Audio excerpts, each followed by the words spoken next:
Are you struggling to style your search bar just the way you want it? You're not alone. Today, we're diving into how to customize the padding in your matte input wrapper to achieve that polished look. I totally get it. You want your search bar to look sleek and professional, but sometimes the default styles just don't cut it. It's frustrating when your code doesn't seem to apply the styles you want.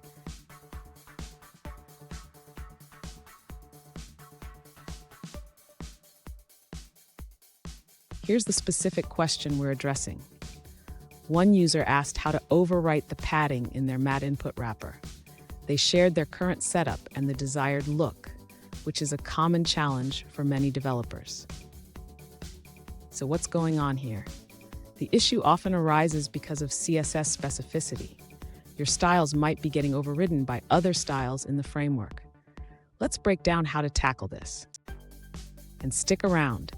At the end of this video, I'll share a quick tip on how to manage your CSS for better results. To begin addressing the user's issue with the padding in the matte input wrapper, the first step is to ensure that the CSS specificity is correctly applied.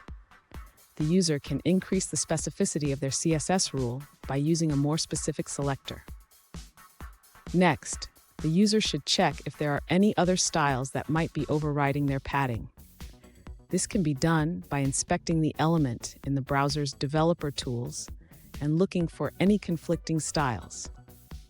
If the user finds conflicting styles, they can either remove those styles or adjust their own CSS to ensure it takes precedence.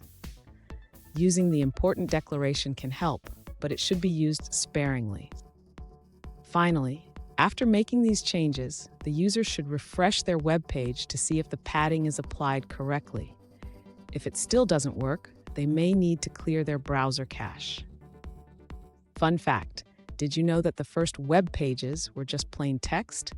We've come a long way in web design, and now we can customize every pixel. Now let's look at the answers provided by other users. An alternative approach, suggested by another user, involves using the ngDeep selector to overwrite styles in Angular. This method is currently preferred for styling encapsulated components. Here's a quick tip. Always keep your CSS organized and comment your code. This will save you time and headaches in the future. And there you have it. With these tips, your search bar should look exactly how you envisioned. If you found this video helpful, don't forget to subscribe for more web development tips.